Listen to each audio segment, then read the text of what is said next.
Om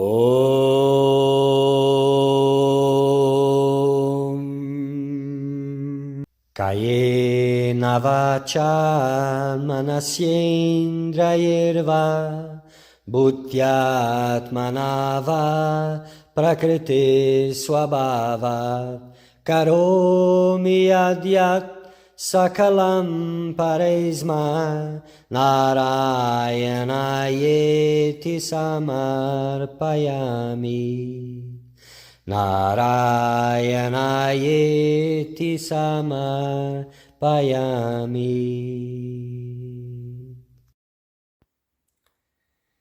Dear Seeker of Truth, welcome. In this series of videos, we are going to talk about Bhakti Yoga, the path of devotion, of divine love, of God realization. So we are going to talk about the Narada Bhakti Sutras, a beautiful work attributed to sage Narada that talks about in full length of the path of devotion. May you all find inspiration in this work. May you all find meaning and purpose in your spiritual quest through these words.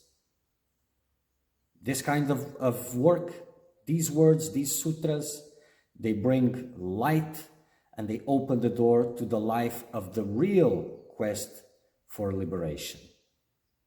May you also find divine love in your heart.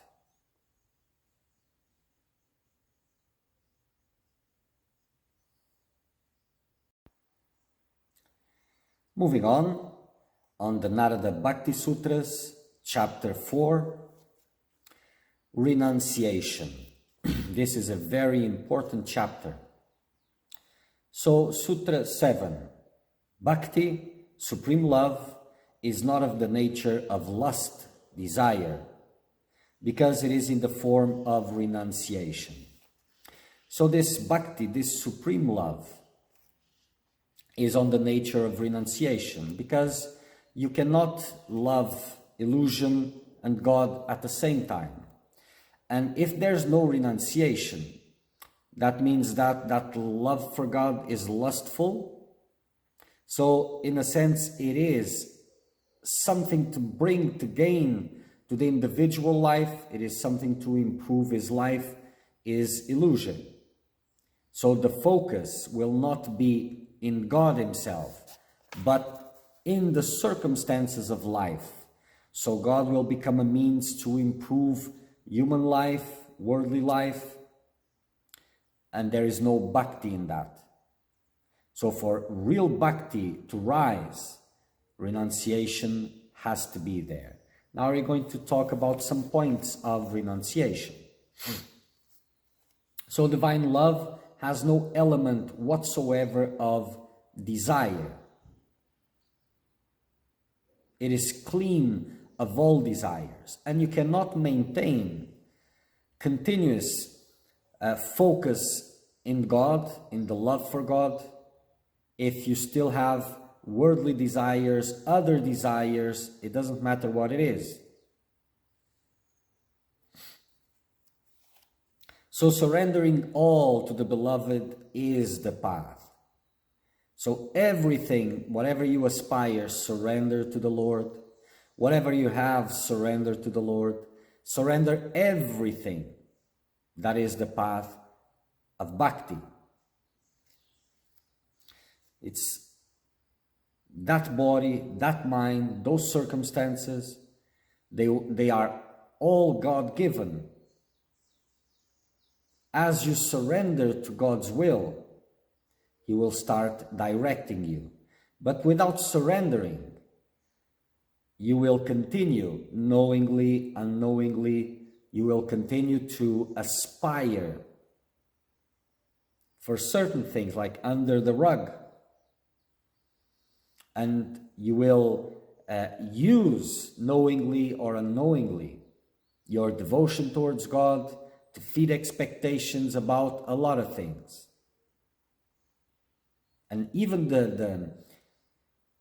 that love for God, it cannot be in the form of desire, but of surrender. Because bhakti is possible in a pure heart, and where there are desires, purity is not there. So the basis of bhakti is self-restraint. So whatever is pulling your attention, if there are desires, attachments, and so on, it pulls your attention. As it pulls your attention, it deviates your attention from God, from the love for God. So self-restraint is the essence of bhakti, because it allows detachment and it allows attachment to God.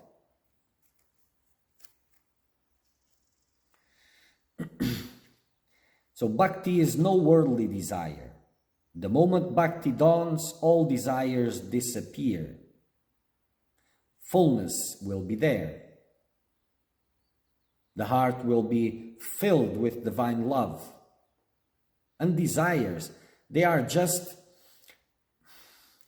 that which directs you, mistakenly of course, into filling your heart with bliss.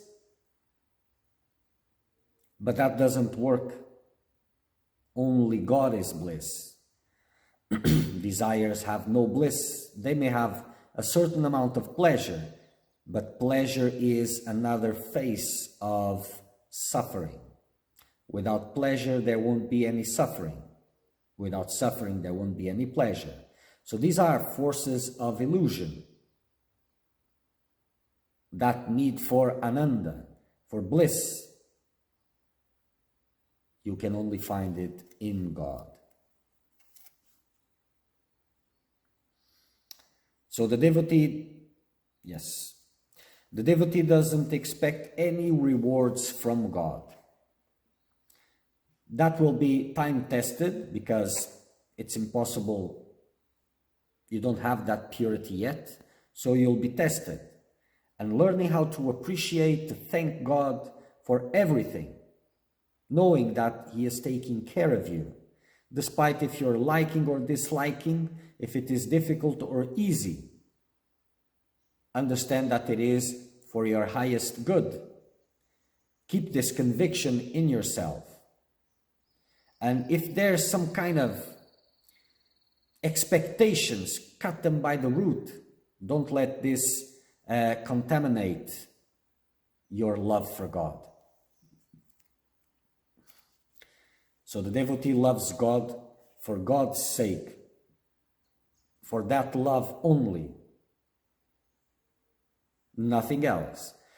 He doesn't want his life to improve, he doesn't want any of that. He just wants to love God, to go to God, to become one with the Lord.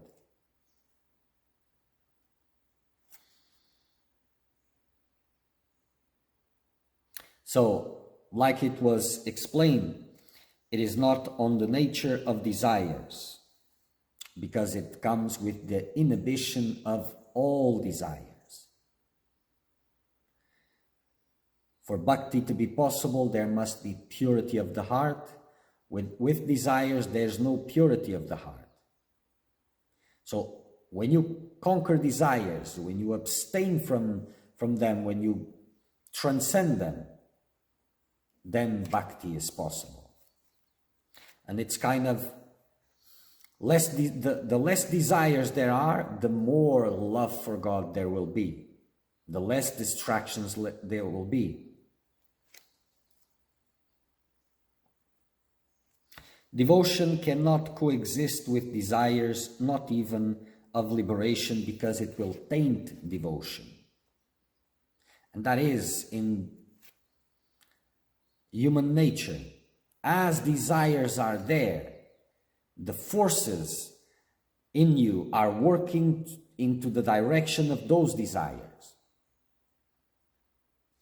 It is a common thing when I ask a seeker, so what are you looking for? Some say liberation, others say God realization. But then I have to ask, what does that mean for you? So in the first answer. It was fine. But then when I ask, what does that mean? Starts the explanation. This. And it's usually the improvement of life. Knowingly, unknowingly, it is there because there are desires there. And if there are desires there, you cannot go around this.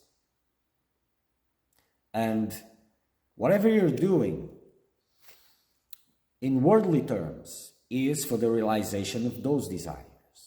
Whatever you're doing in spiritual terms, knowingly, unknowingly, it is for the realization of those desires. So if you don't cut them, they will be eating the fruits of your spiritual practice. And this is very important.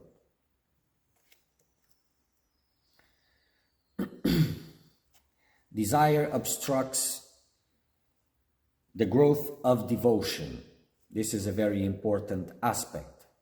It cannot grow. Like I said, it's like a boat that has a leak, that has a hole in it. Water comes in, it will not float. So desires are of the same nature. They compete for the attention that it is supposed to direct to God. If you surrender to God, that means He takes care. In a car, only when it is to learn how to drive, there are two wheels to drive in the car, the two steering wheels. A normal car has just one. And either you're in control or God is in control. So this renunciation of your spiritual practices and the fruits of it to God, it's important. But apart from that, you taking care of your little life, that is not the same. And that's no renunciation. So renunciation is giving all to God, surrendering all at the feet of God.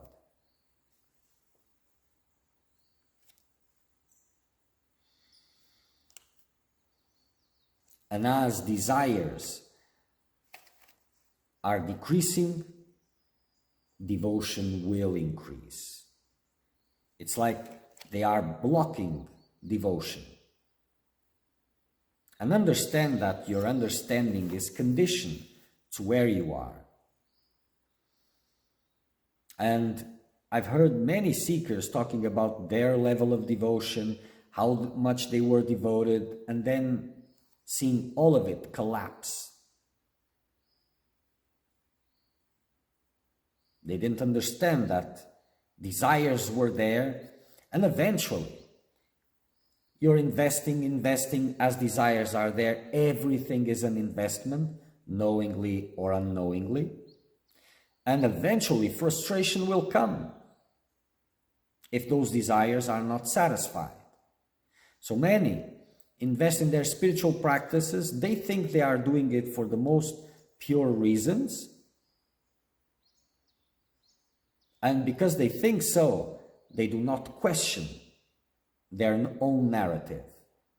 And desires may not be seen there, but they are there lurking and feeding on your spiritual practices, on every investment you are doing. And eventually they rise intensely. So cutting all desires is a need. It's like when you're try to grow food, vegetables, for example. You don't put the nurturing to the soil, the water with the weeds there.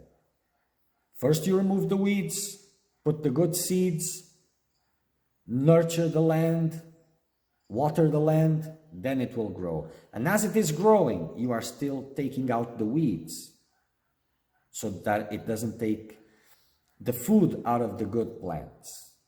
It is the same. or else that weed will become much stronger than the vegetable, will overpower it, and the other will die. So desire is an enemy of peace. As there is desire, there will not be any peace. You will be dragged around here, there, worldly direction, spiritual direction, all impelled by desire. And while there's desire, there is no purity. No purity, no bhakti.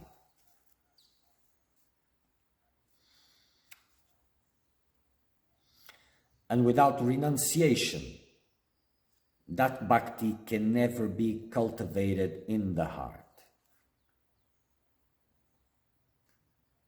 Attachment to sensual enjoyments is the greatest obstacle in developing devotion.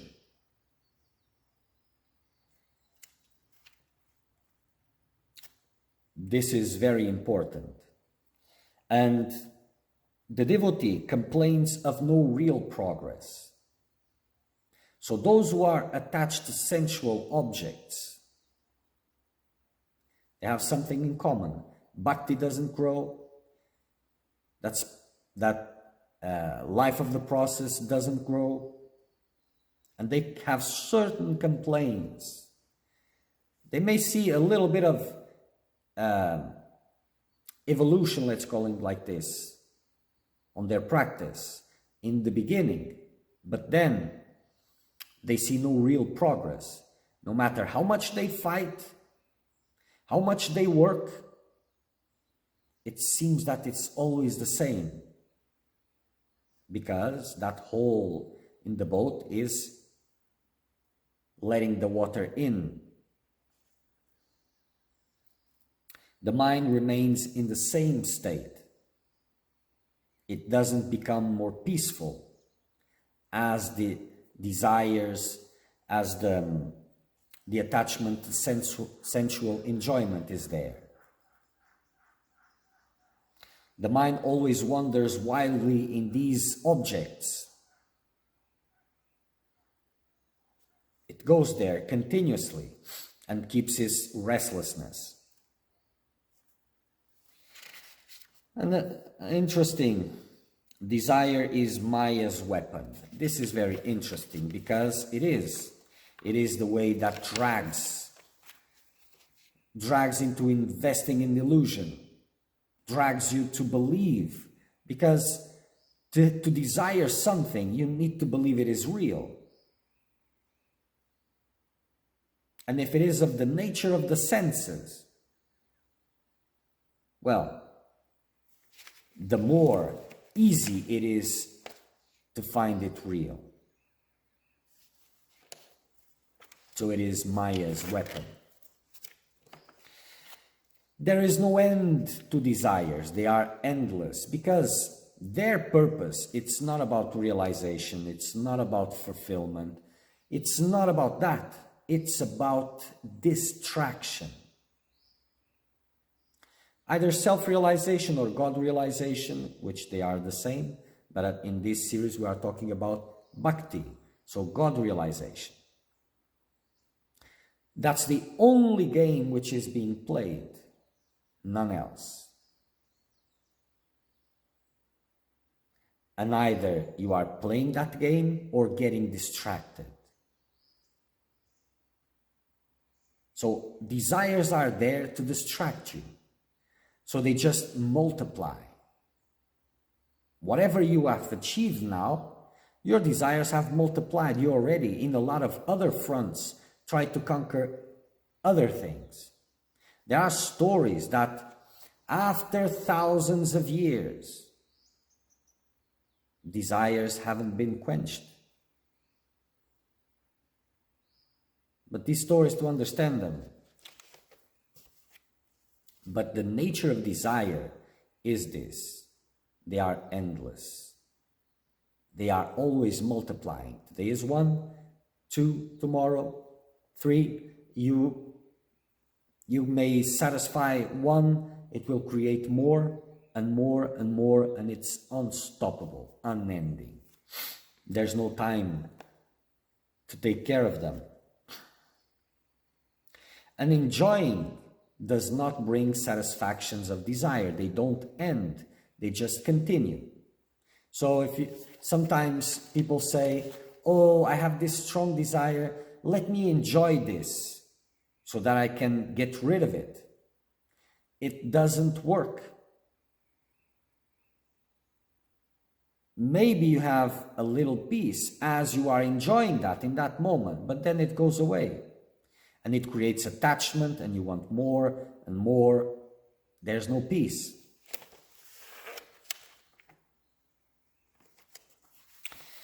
So first annihilate asakti, infatuation, passion. Then kamana, longing, will die by itself.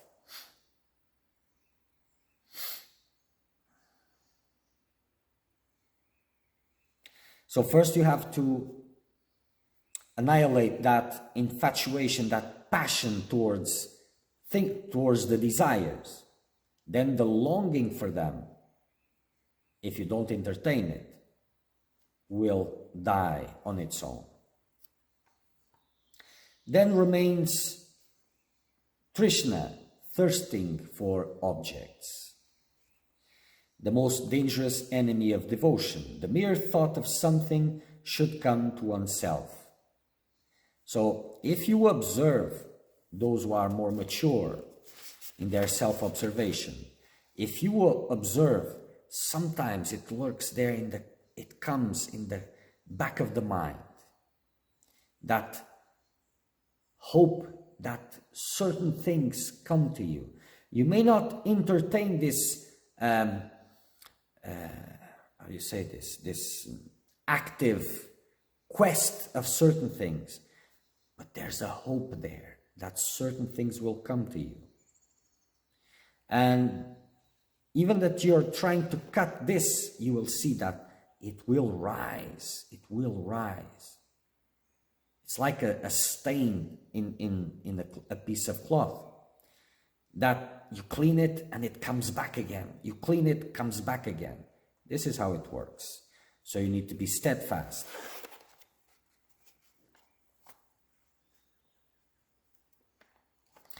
So Trishna is a strong chain that should be cut by the sword of Vairagya, of dispassion. So you need to bring this outlook of dispassion, absence of interest towards all sense objects. Look, this is illusion. This is illusion. Only God exists. Only God exists. And your mind should always turn to continuous, uninterrupted love for God. Okay. Tvameva mata cha pita tvameva, tvameva bandhushka sakha tvameva, tvameva vidya dravinam tvameva, tvameva sarvam mama deva deva. Tvameva sarvam mama deva deva.